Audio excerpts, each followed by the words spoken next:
ইতিমধ্যেই এটি প্রমাণিত হয়ে গেছে যে আমাদের যে জনপদ থেকে আমাদের প্রিয় কাফেলা বাংলাদেশ ইসলামী ছাত্র শিবির তার যাত্রা শুরু করেছিল।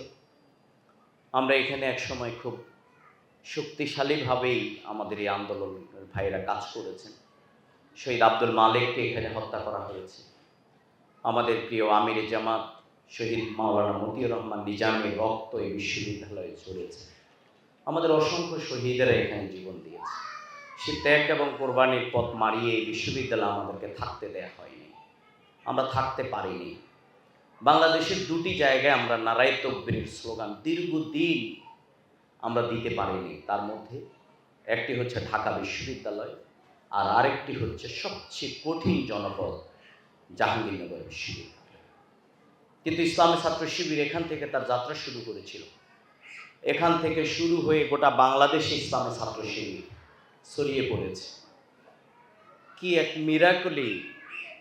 আল্লাহ রাসূল সাল্লাল্লাহু আলাইহি সাল্লামের আন্দোলনের মতোই তিনি যে মদিনা থেকে তার যাত্রা শুরু করেছিলেন, তার আপনজনেরা তাকে বিতাড়িত করে মদিনায় গিয়ে তিনি একটি রাষ্ট্র বিনির্মাণ করেছেন। আর সেখান থেকে তিনি বিজয়ী বেশে এসে কিন্তু বিনা রক্তপাতে মক্কা বিজয় করেছেন। আল্লাহ তাআলা এই জুলাই বিপ্লব পরবর্তী বাংলাদেশের সর্বপ্রথম ওই দুটি বিশ্ববিদ্যালয় ইলেকশন হয়েছে যেখানে নারায়ে তাকবীরের স্লোগান দেয়া যায়নি, যেখানে আমাদের ভাইরা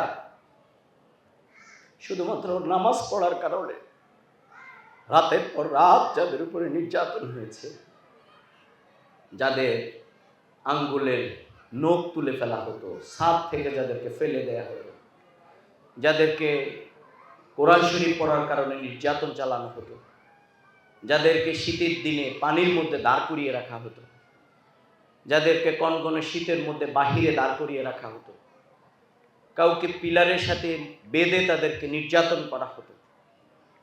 এরকম একটি নির্মম নির্যাতনের একটি মিনি ক্যান্টনমেন্ট ছিল ঢাকা বিশ্ববিদ্যালয়, জাহাঙ্গীরনগর বিশ্ববিদ্যালয়।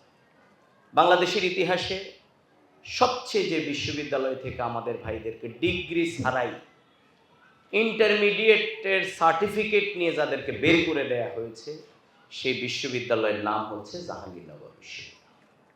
আমাদের অধ্যাপক গোলাম আজম রাহেমাহুল্লাহ বলতেন যে আমার দেখা মতে শিবিরের সেই ছেলেগুলোই সব জায়গায় সবচেয়ে প্রতিষ্ঠিত হয়েছে যাদেরকে জাহাঙ্গীরনগর বিশ্ববিদ্যালয় থেকে কোনো ডিগ্রি ছাড়াই বের করে দেয়া হয়েছে।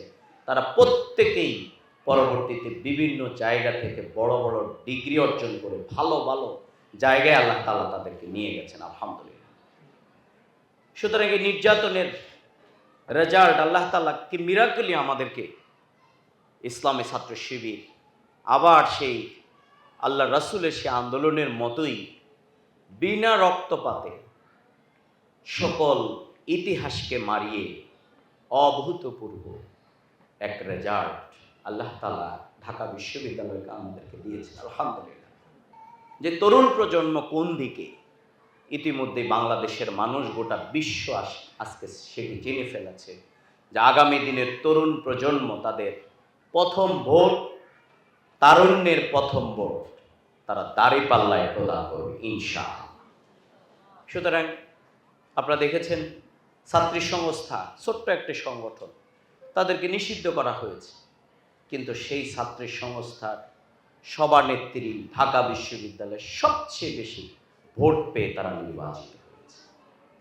সুতরাং আল্লাহ তাআলা তার বারাকা এবং মর্যাদা আরশের মালিক কিভাবে তার বান্দাকে দেবেন, দিচ্ছেন, তার নমুনা কিন্তু আমরা এখানে আমরা দেখতে পাচ্ছি। সম্মানিত বোনেরা, সুতরাং আগামী দিনের বাংলাদেশ ইসলামের বাংলাদেশ।